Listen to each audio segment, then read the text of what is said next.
Terima kasih Anda masih bersama kami. Saudara, polisi gelar rekonstruksi kasus kebakaran yang menewaskan jurnalis Tribrata TV Riko Sempurna Pasaribu beserta 3 anggota keluarganya di Karo, Sumatera Utara.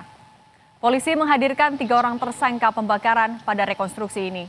2 orang merupakan eksekutor dan 1 tersangka yang menyuruh eksekutor untuk melakukan pembakaran. Rekonstruksi dilakukan di beberapa lokasi yang diawali dengan pertemuan ketiga pelaku hingga eksekusi pembakaran. Rekonstruksi dilakukan untuk memadukan apa yang dinyatakan para saksi, tersangka yang nantinya akan dicocokkan dengan bukti yang diperoleh di TKP. Maka bakar saja warung itu. Dan oleh tersangka Yunus.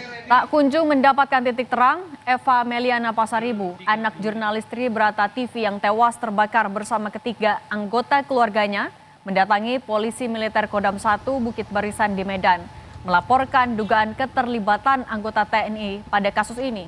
Ia membawa sejumlah bukti berupa pemberitaan mengenai lokasi perjudian yang diduga dikelola oknum TNI. Eva menjalani sejumlah pemeriksaan oleh penyidik dari Pomdam 1 Bukit Barisan. 15 pertanyaan diberikan penyidik untuk melengkapi laporan.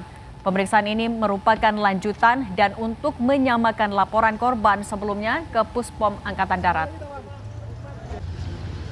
Saya kepada Pomdam 1 Bukit Barisan agar bergerak cepat mengusut kasus yang menimpa keluarga saya ini, agar oknum TNI yang saya yakini terlibat dalam kasus ini agar diperiksa, dan bila dia bersalah beri dia hukuman yang setimpal dengan diperbuatnya. Karena TNI Angkatan Darat memastikan telah menginterogasi Kopral 1 HB yang dilaporkan keluarga wartawan korban kebakaran di Karo, Sumatera Utara.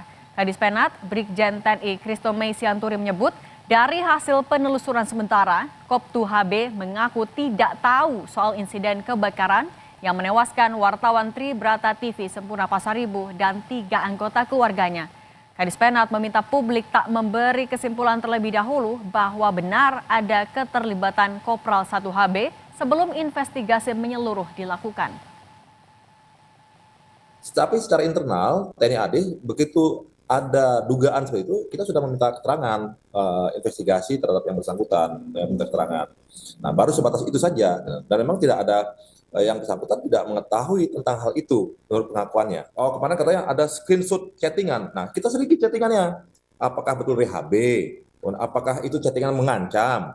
Apa hanya biasa-biasa saja? Gitu ya. Terus misalnya siapa yang meminta untuk men-take down beritanya? Apakah HB yang minta? Mana buktinya? Kepada siapa yang diminta?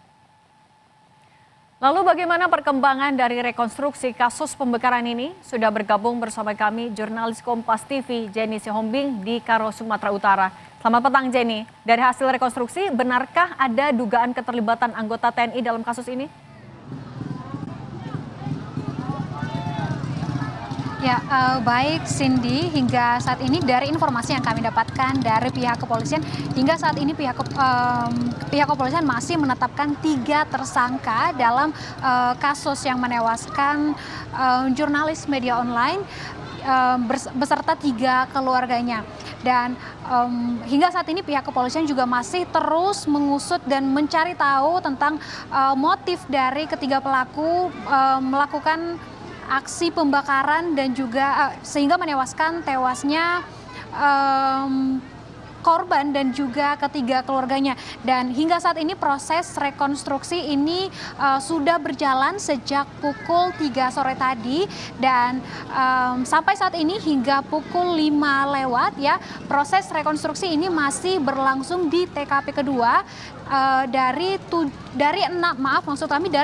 titik lokasi rekonstruksi yang akan dilakukan pada hari ini. Dan ini dapat dilihat juga di belakang saya, dan berdasarkan pantauan kami juga mulai dari pukul 10 hingga saat ini pukul 5 sore, masyarakat lokasi ataupun titik terakhir dari rekonstruksi hari ini masih terus dipadati oleh masyarakat, dan antusias masyarakat hingga sore ini masih dan dapat dilihat hingga saat ini masyarakat masih terus antusias. Demikian kembali ke studio Cindy. Baik, terima kasih jurnalis Kompas TV Jenny Somping dari Karo, Sumatera Utara. Selamat bertugas kembali.